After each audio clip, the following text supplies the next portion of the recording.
எல்லாவற்றையும் படைத்த கடவுளுக்கு நன்றி சொல்லி திருப்பலி நிறைவேற்றி வழிபாட்டிலே நாங்கள் பங்கெடுத்தோம்.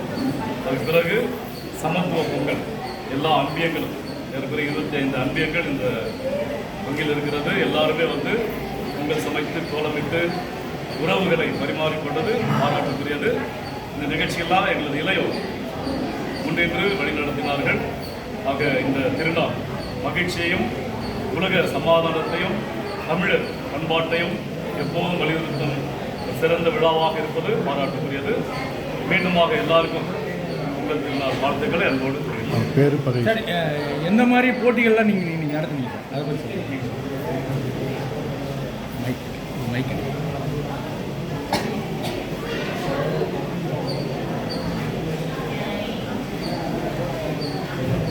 நான் சொன்ன ஆரம்பிச்சிடலாம்.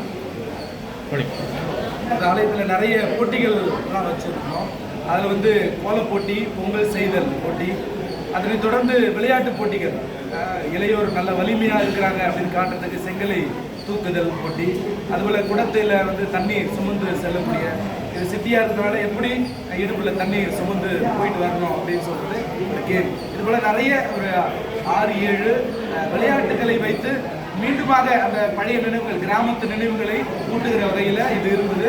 ரொம்ப சந்தோஷம். இதை நம்ம இளையோர் சூசையப்பர் இளையோர் இதை வந்து ஒழுங்குபடுத்தி கொடுத்துருக்குறாங்க. அதனால் அவங்களுக்கும் ரொம்ப நன்றி. பொதுவாக இந்துக்கள் தான் இந்த மாதிரி விஷயத்தை கிரேட்டாக சொல்லுவாங்க. நீங்கள் வந்து ஒரு ஆலயத்தில் தேவாலயத்தில் இந்த மாதிரி விஷயம் பண்ணுறீங்களே, இதுக்கு என்ன விசேஷம் இருக்குங்க? காரணம் திருநாள் சொல்லும்போது எல்லாருக்கும் புரியும். கடவுளுக்கு நன்றி சொல்லணும், இயற்கைக்கு நன்றி சொல்லணும், உறவுகளுக்கு நன்றி சொல்லணும். ஆக இது மதம் சம்பந்தப்பட்ட விழா கிடையாது.